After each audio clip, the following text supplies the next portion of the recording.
Okay, so welcome to Vibe, everyone. We're in Moiwo, we're on Lantau Island, and we're in Hong Kong. Today's presentation is by Trish Meecham. Trish is a local author, businesswoman and motivational coach. She'll probably tell you more about that.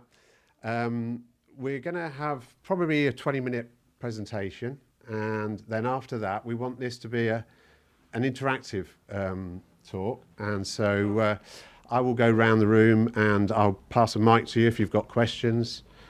Chris, Jenny.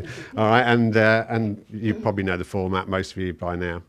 All right, so without further ado, I'd like to introduce Trish Meecham, everyone. Yes. Thank you. Well, welcome everybody. Thanks for coming along today. Honestly, I didn't expect to see anybody here, so it's just fantastic to see a few friendly faces. So I'm here to tell you a little bit about Unpretentious, a book that I've recently published in August, I think it was, spent about 2 years writing it.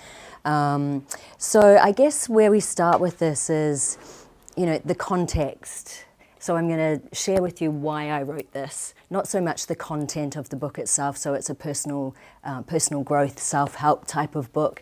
It's something that you can delve into yourselves, but really I want to share with you the process that I went through to write it and the backstory in terms of the context of why these skills, social and emotional intelligence, are really important in today's digital era. So I think we're all pretty familiar with the world that we live in today, this crazy, chaotic, uncertain world where there's just endless conflict, crazy politicians, the rise of artificial intelligence, the influencer culture, and it's really, really challenging for us as humans, I think, to just keep our feet grounded in reality and be who we are, not try and be someone else. So, this is, again, the context that I wrote this for when I was thinking about who is this book for. I was thinking about young people in my own life and growing up in this social media frenzy, if you like, of influencers, Instagram, and just, this constant comparison of seeing beautiful people and successful people and, questioning whether you fit into that or whether you're actually good enough to fit into that. So the context here is also around the social comparison theory.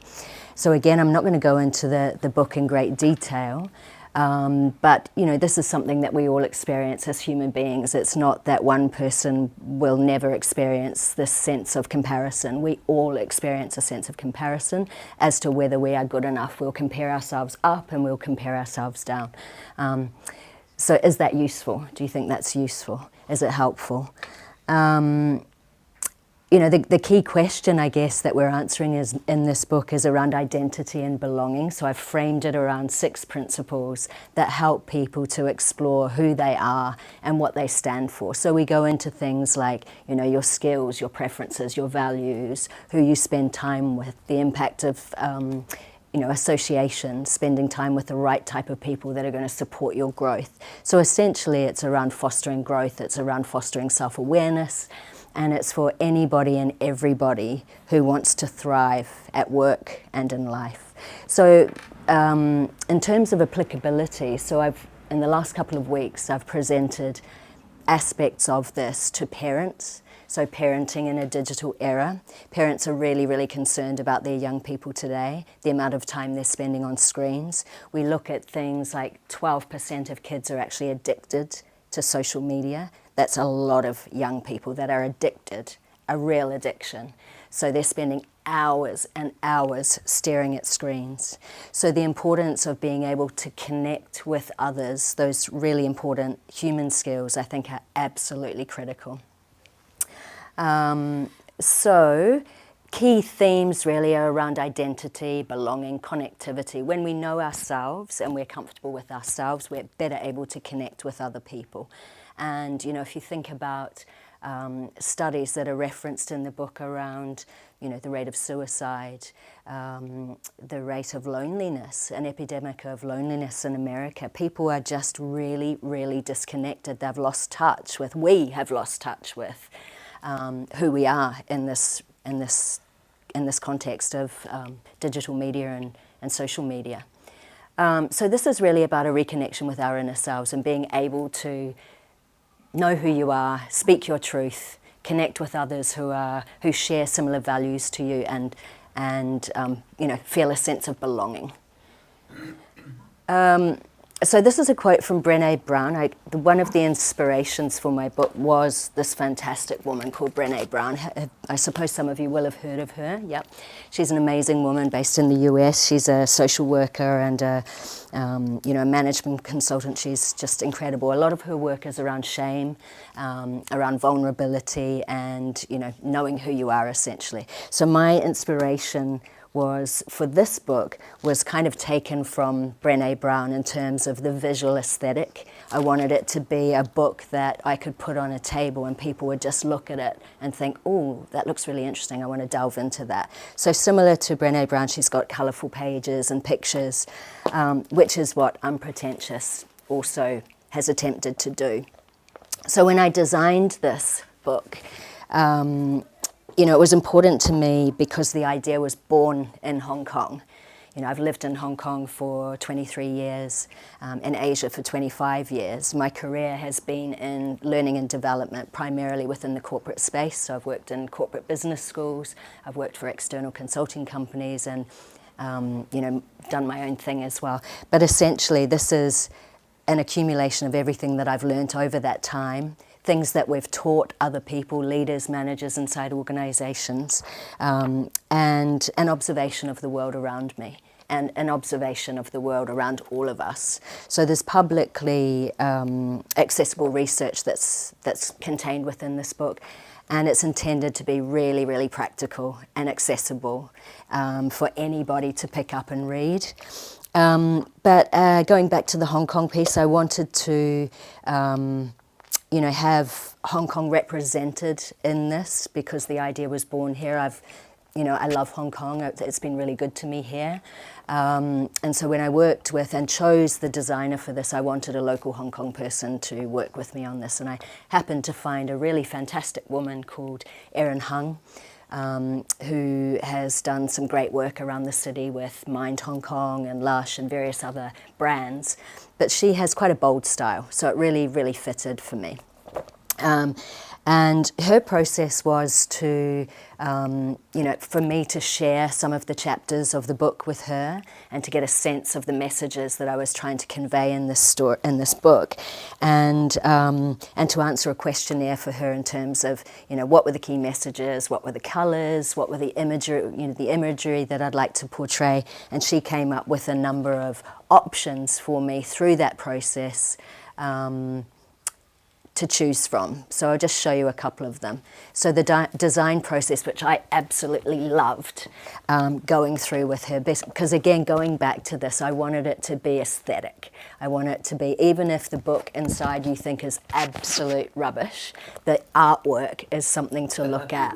So that's what I wanted. And I wanted it to be bold because unpretentious, the Latin word to pretend, or pretentious, to pretend, links with this whole being who we are, not trying to be someone that we're not. So it just came to me that unpretentious really was what we needed to call this, and it needed to be a bold message because I felt like it was something we've just got to put in people's faces and have a conversation about. Let's just get real here.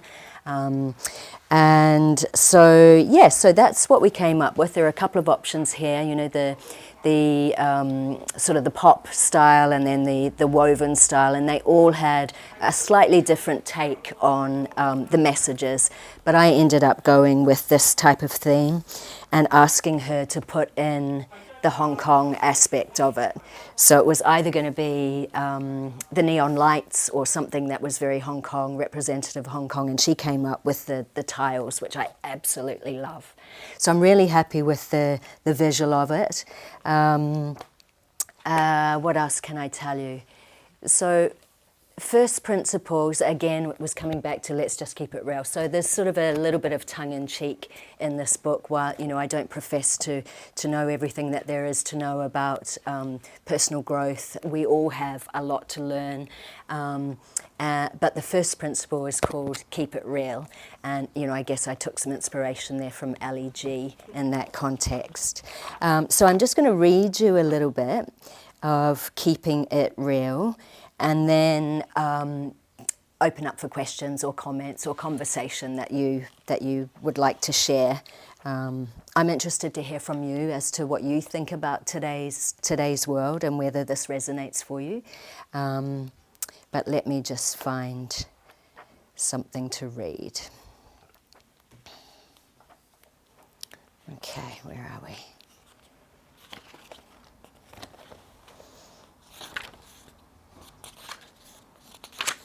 Okay, keep it real. We're all flawed.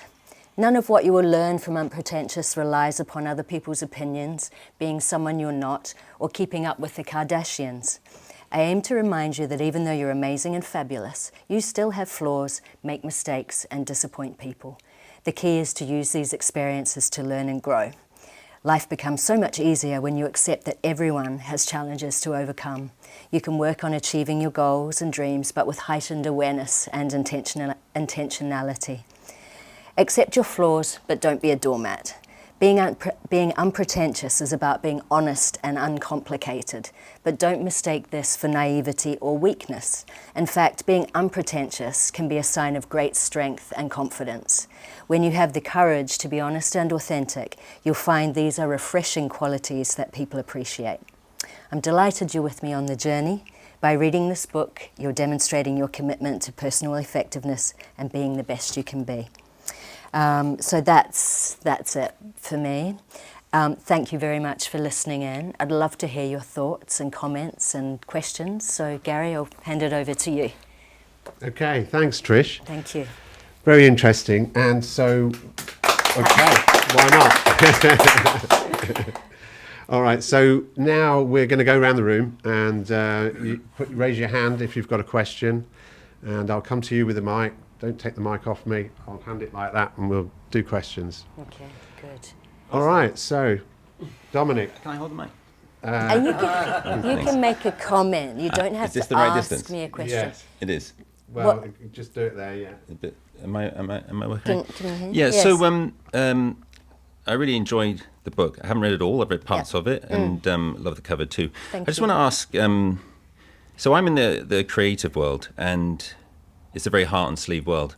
And in writing this book, you've done the same. You've created Absolutely, something. yeah. And so I don't think I ever got over my fears with creativity. I always have them. I sometimes manage to push them down a bit, but they come back. It's like a rock that you carry. It's an insecurity. I'm just wondering, like in your creative process and what you do in your day, have you ever conquered a fear or an essential sort of weakness that you might have to be able to start creating?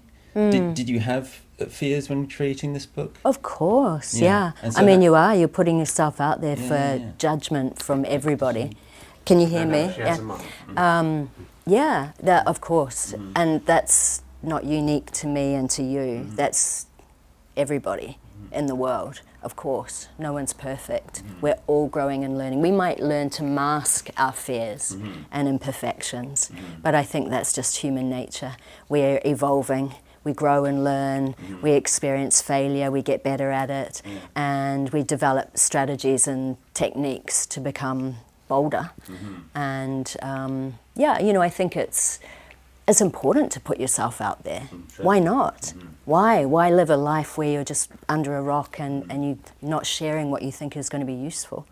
It's like all your wonderful art. You could easily not do it, but look what you've accomplished by putting it out there. But every bit of art I do, even what I'm doing right now, every morning I wake up with doubt. Really? I mean, I've been doing this for 20 years, and it's like a constant torture for me. Yeah. It's a torture that I've chosen, but it's endless. Yeah. I mean, it never, no matter, sometimes I see a title of a book and I think, well, maybe I can get over that. Yes. And I might read it or part of it. Never do. So I'm just very interested to know, like, from your personal experience as someone who's gone deep into this world, Have you ever got over a doubt or a fear that's kind of hardwired, or is it just you dealing with it? I think it's just dealing with it. Yeah, I can't think of a specific fear. You know, I think there's always the fear of speaking in front of people and being judged. That's, yeah, of course, and that will always happen. But I've also made a choice, and I talk in the book about, you know, you've got to choose to belong to yourself first. So if we're constantly living life worried about what other people will think of us, we're just going to be ineffective. We're frittering away our time. And so for me, it is a choice, and it's not always easy. Like anybody else, there's good days and there's bad days, and there's days where you feel really strong and confident, and other days where you might not. I think it's just a work in progress. Interesting. Yeah. Thanks. Yeah, thank you. Great question. Anyone Okay. else? Any other questions? Elaine? You mentioned that 12% of young people are addicted.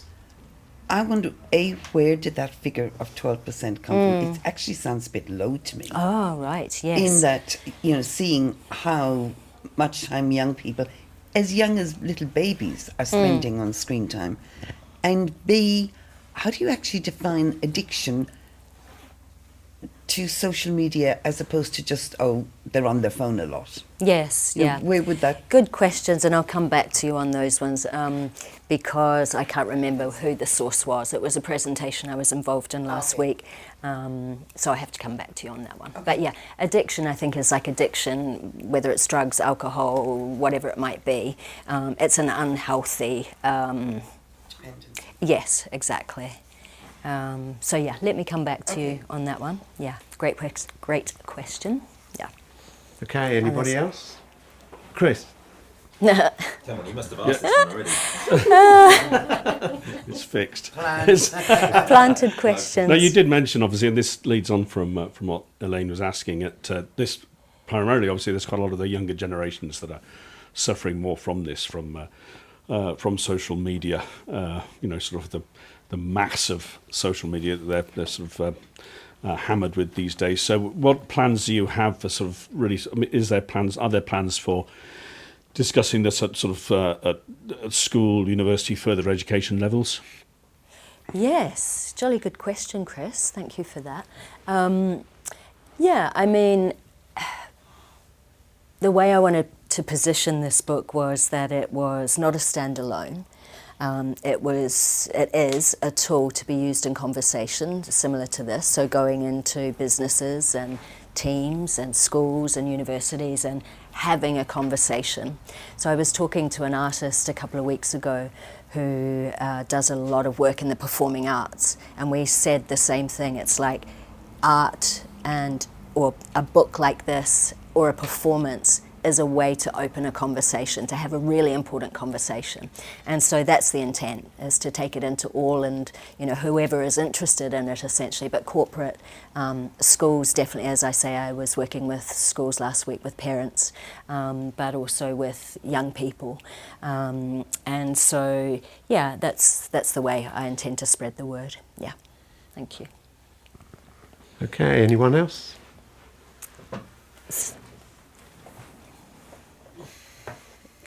Jen. No, I mean, I'm more of a comment because Yeah, I good. just think it's so needed. Oh, brilliant. And yeah, and at the end of the day, if you can just be yourself, your authentic, silly self, you know, or whatever, then yeah, it's just the very first step, isn't it, in the direction we want to go. Yes. And I would love a copy. Oh, fabulous. And I've been learning. Thank you. The course I've been on this week is Leading Through Collapse. Ooh, that sounds Which is interesting. amazing. Wow. Yeah. Is that your collapse or business collapse? No, I or think what it's sort of the collapse? planet and the A system. planetary collapse. Okay. yeah. Yes. Right. But been thinking Yeah. thinking so much about I mean, just language itself and how everything's designed, and obviously the algorithms and everybody absolutely. chasing us, and it's so pervasive. Yes, it and, is. Yeah. Yeah, and just the way we're, you know, we're cultured. You know, we can't see the water because we're swimming in it. You know, and all this. Absolutely. And yeah. So it's really critical. We wake up. You know, and I think so essential. Yeah. Thank you for that. Yeah. I mean, that is why I wrote it. It was a burning drive for me, because we all see it happening, don't we? Yeah. And it's a constant coming back to yourself, and almost like there's so much information and judgment and perspectives and so much coming at you that it's a constant just keeping yourself back, you know, sound and solid, on 2 feet on the ground. Yeah. And I think it's always you're just a work in progress. Yeah. Thank you for that. Anyone Elaine, else? did you have another question? Yeah, you've got principle number 1 there. How many principles are you addressing in the book? Yeah, there are 6. Would you mind just Running giving through us them? Running through absolutely. a Top level. Yeah. Absolutely. Thanks. So first one is keep it real. Second is belong to yourself first. So keep it real is about, just keeping your feet on the ground, not trying to be someone that you're not, cultivating self-awareness. Belonging to yourself first is really not trying to fit in, and mold yourself to be someone that you're not. It's about just keeping yourself grounded in your values and your authenticity. Principle number 3 is, be who you are, not who you think you should be. They all sound very similar, but actually the content is different when you go into the book. The 4th one is challenge the imposters within. So that's, all those nasty little voices in our head that tell us we're not good enough or whatever it might be. So how you can challenge those. The 5th is... Might be applicable to your area. Yes, yeah. Got plenty of those. The 5th is choose wisely who you spend time with. So that one for me is a really, really important one. You're the average of the 5 people you spend time with. And so, it's always been an important one to me. The impact of association, choosing wisely who you spend time with, because they can either build you up or they can bring you down. And I think that's really important for young people to know, for all of us to know. So we go into dealing with toxicity and, people that can be quite damaging in your life there as well.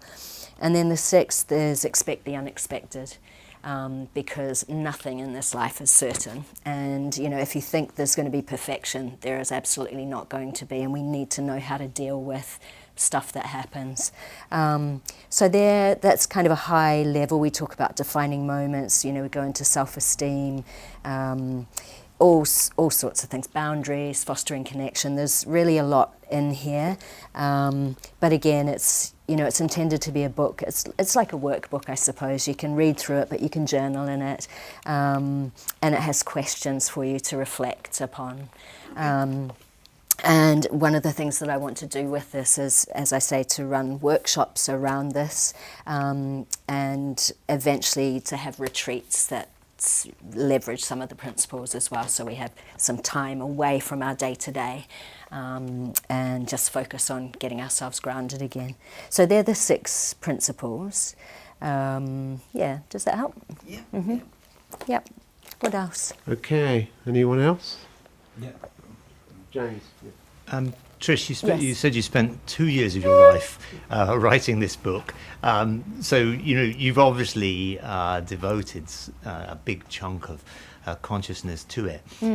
As you look back at it now, what have you learnt that you didn't know before? Because some of the principles you talk about, we sort of know about them. You've concentrated them, and you probably knew about some of them yourself. But what's the number one thing that you've learnt, do you think, over those 2 years of focus?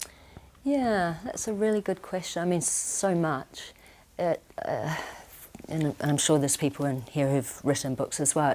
It's challenging, isn't it? It's it's starting from a big picture and being able to funnel ideas into something that's tangible and accessible. And writing is very solitary, and so having the discipline to write every day. And to be alone in doing that, I found really hard. But I'm pleased that I, kind of powered through it and completed it. So that probably is one of the biggest things, is, feeling strong in myself to be able to do that. You know, there's tons of research in there that I went down rabbit holes, so there's so much that I could say that I learned. You know, it was just, there is a lot of information out there that I read and digested and just kind of filtered through, and then how am I going to take all of that and make it so that the average person or average sort of Gen Z can understand and put that into practice. So I guess the translation of concepts into practical, tangible, what do I say? What's the right word? Practicalities is one of the things. Yeah, thank you. Okay, anyone else? Wonderful. Okay, all right, good. We will wrap it up there. Yes, brilliant, thank but you. just to say, Trish has written this book, Unpretentious. It's on sale here at Vibe today, not unsurprisingly. And so Brilliant. please take it on board if you're interested. Thanks, Gary. Trish Meecham, thank you very much Thank for coming you. today. Thank you.